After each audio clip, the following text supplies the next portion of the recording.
I turned into the gravel drive, already picturing the porch swing and the paperback on my coffee table, the way the ocean breeze sneaks under the screen door at dusk. I'm Rachel Miller. My front tyres bumped a ridge and my chest tightened. The drive was jammed with cars I didn't recognise, bumpers nose to nose, tyres kissing the flower beds I planted last spring. Laughter drifted over the fence, the click of heels. A man called for zip ties. I walked to the side gate with my keys clutched like a talisman. Through the slats I saw white folding chairs marching down my yard in 2 perfect rows. A gauzy arch leaned toward the water, string lights drooped from my beams, and a stranger balanced on my railing to hang lanterns. I took 1 step toward the porch and froze. Through my bedroom window I saw 2 women in pastel dresses rifling through my dresser. One of them held my grandmother's silk scarf, letting it slide through her fingers as if we were at a yard sale. My mouth went dry.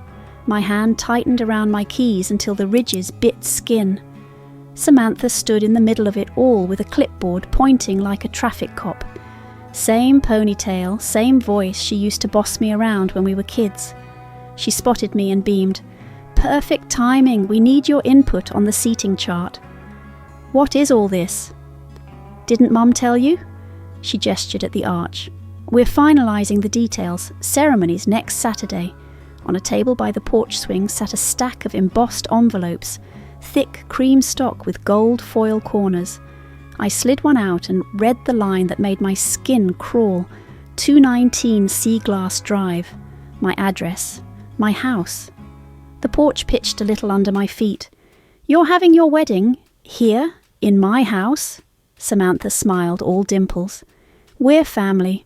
No need for formalities. It's perfect." A delivery guy brushed past me holding a crate of champagne flutes. Someone laughed from the kitchen, from my bedroom, from everywhere I paid for. If your family did this to you, took over your home, mailed out invitations and never asked, what would you do? Keep listening. My answer wasn't the one they expected. If you've ever had to draw a line with family, hit subscribe for more boundary wins, and tell me in the comments what you'd do right here. I backed away, the invitation still stuck to my palm. Samantha was telling someone to pull the tables closer because we want everyone to feel like family, and I almost laughed, not the good kind. I turned, walked to my car, and pulled out without a word. I could have screamed, I could have yanked down the lights and called the cops and made a scene for the neighbours. There were too many people, too much ammunition for them to twist into "Rachel ruined the wedding." Not yet. I drove nowhere in particular until the AC cooled the sweat on my spine. Then I parked behind my apartment and stared at my hands on the steering wheel. Okay, not a meltdown, a plan. What's the fastest way to prove this is mine and stop the parade before it reaches the altar? Inside, I flipped open my laptop and typed "Samantha Beach House Wedding." Pinterest popped up first, a board titled "Beach House Dream Wedding," pinned 8 months ago. White roses, candlelit tables, a cake topper with S&T in curly letters. I clicked over to Instagram, Samantha on my porch, champagne flute in hand, chin tipped toward the water like she owned the horizon. The caption, "Final walkthrough at my generous sister's paradise. Can't wait for all 150 guests to see this view." A notification flashed. Screenshots from my cousin Emily. Oops, meant for Mom. It was the family group chat I'd somehow never been added to. Carpool threads, menu debates, jokes about everyone crashing at Rachel's place because she never uses it anyway. Someone asked if I had beach towels for 20. Someone else said to bring more chairs, just in case. I slid open my file box and laid my deed on the countertop. My name, no one else's. Mortgage statements, insurance, HOA dues, my money, my signature, my life. The math slid into place as easily as balancing a loan file at work, because that's what I do every day. Numbers don't lie. People do when it suits them. My phone rang. Marlene. I just got the invite. Since when are you hosting a wedding? Since apparently I became a venue without being told. I gave her the short version, each sentence sharpening as it hit air.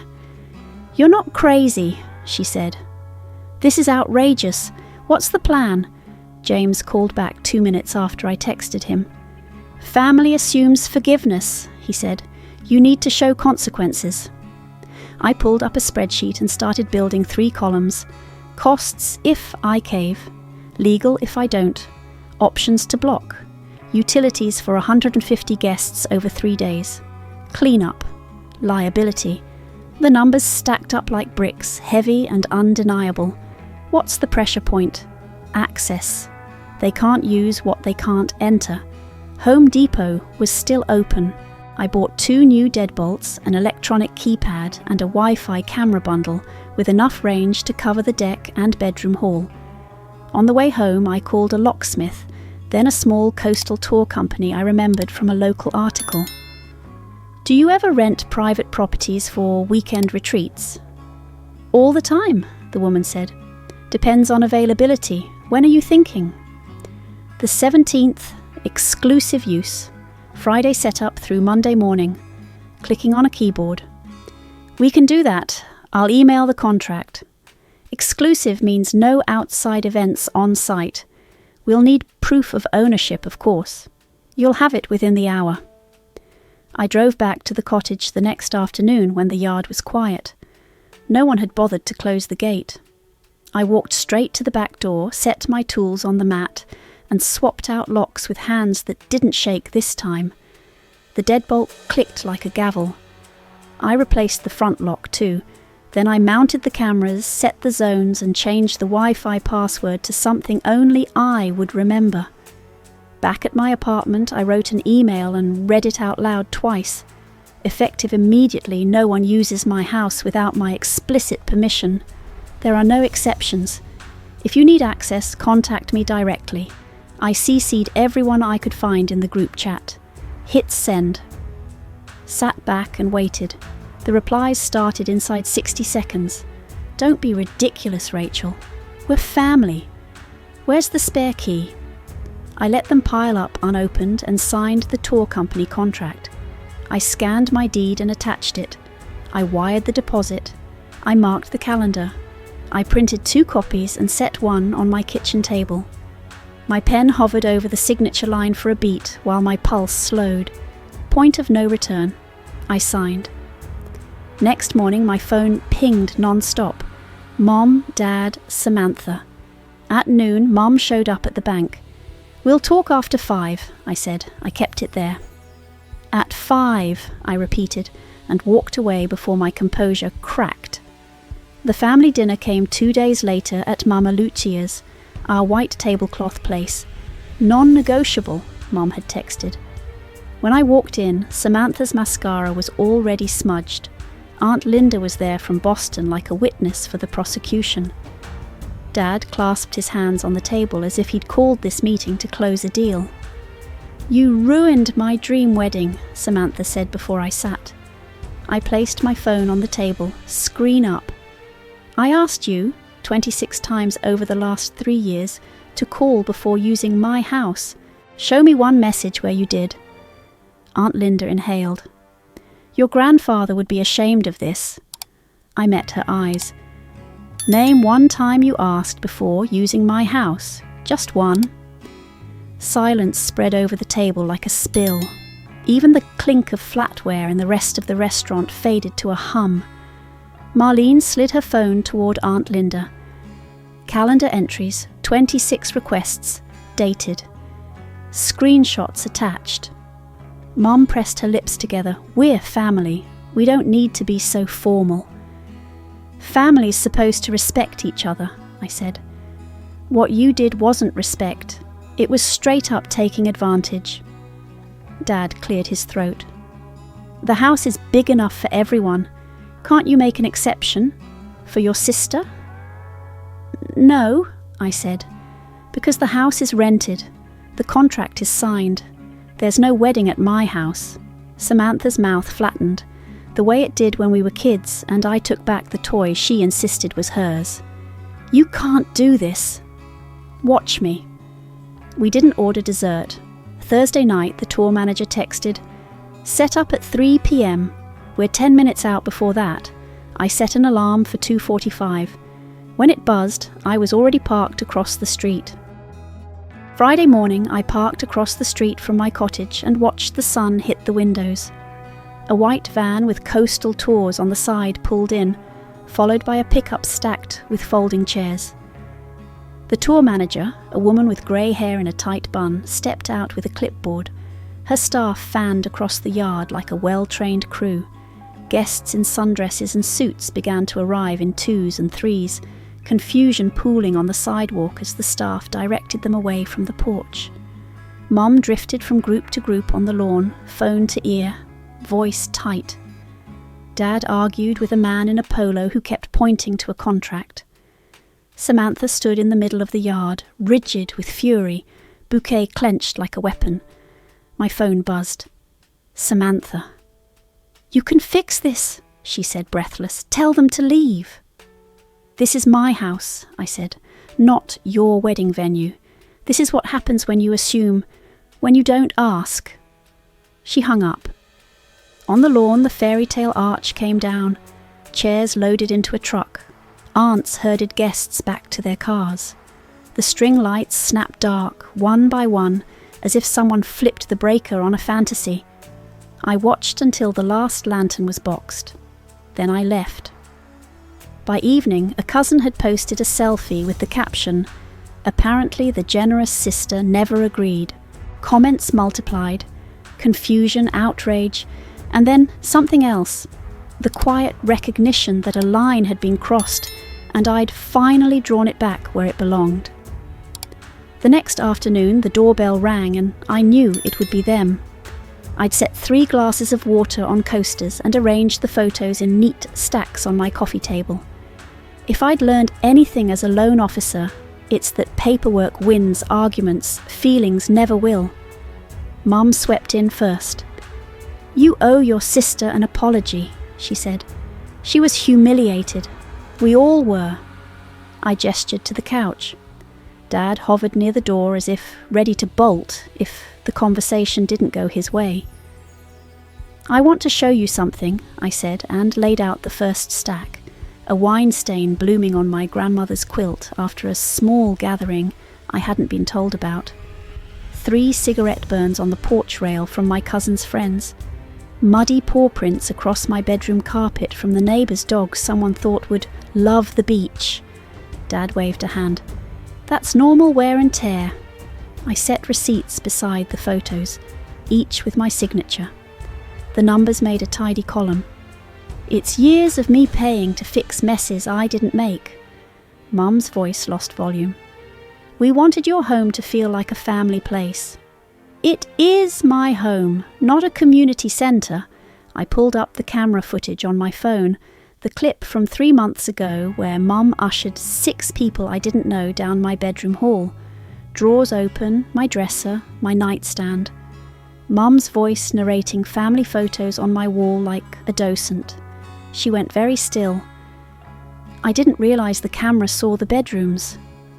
"I put the cameras in after the party with strangers in my kitchen," I said, "because it kept happening." Dad glanced at the footage, then at the receipts, then at me. His shoulders sagged as if the numbers weighed more than the lecture ever could.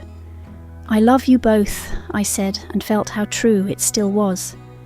"But I'm done compromising. Return every key. Respect my boundaries, or you lose this relationship." Dad straightened. "If you don't fix this, don't expect us at Thanksgiving." I slid the phone across, the clip of strangers opening my bedroom drawers. He watched 10 seconds, then looked away. The fight left his shoulders. The quiet in the room shifted from combative to heavy. Dad dug in his pocket and set his key on the table. The tiny clink sounded louder than any argument we'd had in years. Mom hesitated, then opened her purse and added hers. "You're serious," she said. "As a heart attack." A breath I hadn't realised I'd been holding loosened in my chest. Boundaries aren't requests, they're requirements. Mum looked at the photos one more time. I never saw it like this, she said. I'm sorry for that. Then start by calling before you come by, I said. Every time. They left without hugging me. The door clicked shut. I put the keys in a drawer and stood in the quiet of my own apartment with my own air and my own decisions. I thought about the yard, the porch, the lights, and how quickly people fill silence when you leave space for it. Word travels fast in families. Within a day I heard the wedding had been wedged into Thomas's parents' backyard. Samantha called it intimate on Facebook. The photos were pretty enough, string lights stolen from Christmas boxes, mason jars filled with daisies, vows whispered beside a barbecue grill. In a tag from a cousin, I spotted Mum's face tight with something that wasn't happiness and wasn't pride. Maybe it was the realization that we'd all trained each other into a pattern that finally broke. On Monday morning, I took my coffee to the bank early and sat in the conference room before anyone else. I laid out my proposal for streamlining our small business loan pipeline. I'd written versions of it before, handed them off to my VP, and watched him present them as if they'd sprung fully formed from his head. Today I put my name on the cover slide and emailed the deck to the team myself. At 9 sharp the meeting started. The VP cleared his throat and reached for the clicker. I've got this, I said, and stood. I talked through the charts. I showed how we were bleeding hours to redundant verifications and how 3 changes would cut approval time by 22%. When the branch manager asked who developed the model, the VP opened his mouth. I said, I did. A line I should have said years ago, at home and at work and everywhere else. The changes were approved in a week. My title changed in a month. 2 Sundays after the wedding, my parents asked if I could make dinner. I said I'd confirm by Thursday if I was available and felt the word land exactly where I meant it to. Thursday, I said yes. At dinner, Dad asked before helping himself to more water. Mum asked before adding me to a group text about a charity drive. Small things, enormous things. 6 months later, a breeze lifted the new teal cushions on my porch swing, and the wind chime tapped a lazy rhythm by the corner post. The house looked like mine now in ways you can't capture in a real estate listing. Less clutter, more light, books on the shelf that belonged to me and only me. I'd finally replaced the rug. I left my bedroom door open because I could. I poured wine for Marlene and 2 women from my pottery class and set out bowls of olives and crackers on the low table. We watched pelicans skim the water and let the orange evening settle without filling it. My phone buzzed. A text from Samantha. Thanks for letting me come by at 4. See you then. She arrived right on time.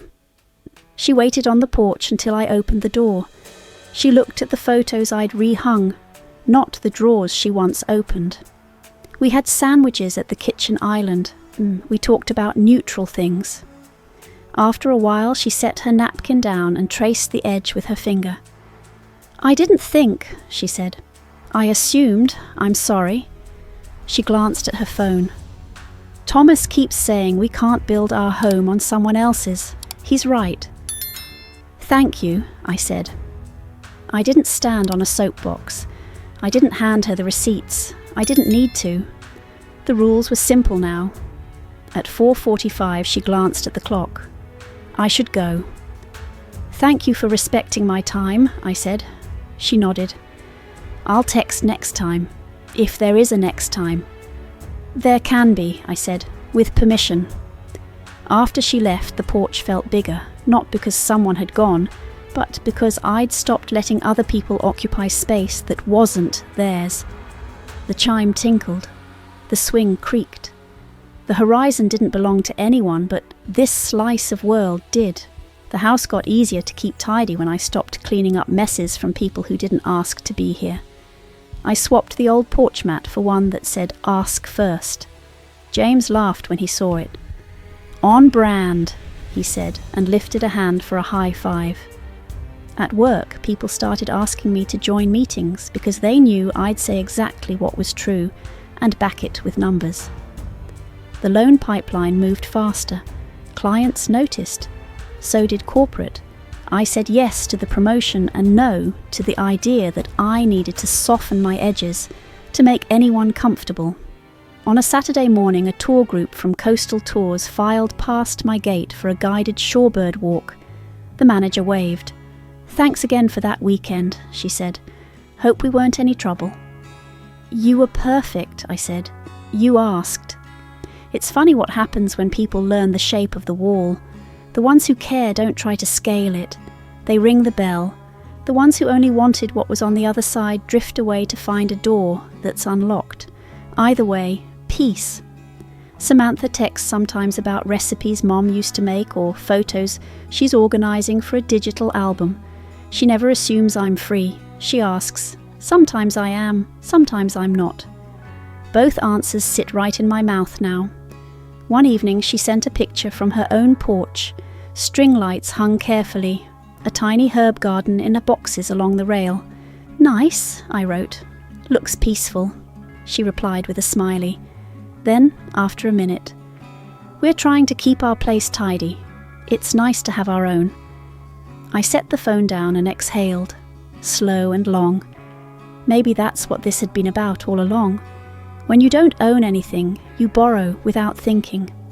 When you do, you learn to ask. I sat on my steps and watched the water shift from blue to black to silver. The gulls cried. Somewhere a screen door snapped. The house felt like itself. I felt like mine.